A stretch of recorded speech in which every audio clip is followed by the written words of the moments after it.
नमस्कार। माली समाचार हिंदी में आपका स्वागत है। मैं दिनेश माली। वाहन स्क्रैपिंग नीति में हो सकता है बदलाव। 15 साल पुरानी गाड़ियों को मिलेगी राहत। आइए जानते हैं विस्तार से। अपने 3 साल पुराने वाहन स्क्रैपिंग नीति में बदलाव कर सकती है और 15 साल से ज्यादा पुराने वाहनों को राहत दे सकती है सरकार। सरकारी अधिकारियों के अनुसार फिटनेस टेस्ट द्वारा अनियुक्त पाए जाने वाले ऐसे वाहनों को स्क्रैप करने का अनिवार्य नियम संशोधित किया जा सकता है। केंद्र सरकार अब वाहन को स्क्रैप करने से पहले उसकी उम्र के बजाय प्रदूषण स्तर यानी पॉल्यूशन लेवल पर ज्यादा ध्यान केंद्रित करने का लक्ष्य रखती है। केंद्रीय सड़क परिवहन और राजमार्ग मंत्रालय वाहन स्क्रैपिंग नियम में यह बदलाव करने के लिए वाहनों की प्रदूषण जांच के लिए विश्वसनीय बनाने की योजना बना रहा है। MORTH में सचिव अनुराग जैन ने मंगलवार को society of Indian automobile manufacturers द्वारा आयोजित वार्षिक सम्मेलन के दौरान इस संबंध में ऑटो उद्योग से मदद मांगी। भारत में 2021 में वाहन स्क्रैपिंग नीति शुरू हुई थी ताकि प्रदूषण के स्तर को कम रखने के लिए पुराने और प्रदूषण फैलाने वाले वाहनों को सड़क से हटाया जा सके।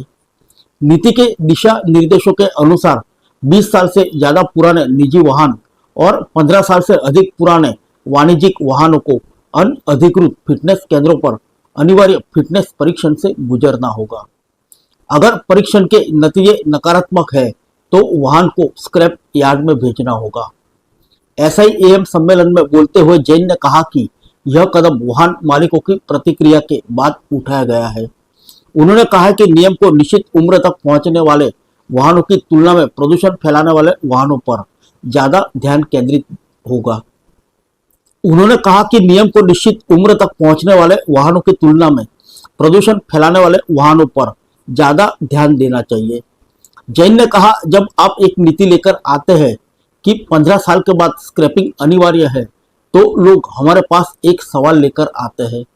अगर मैंने अपने वाहन का रखरखाव अच्छा किया है तो आप मेरा वाहन क्यों स्क्रैप करना चाहते हैं? आप अनिवार्य नहीं कर सकते।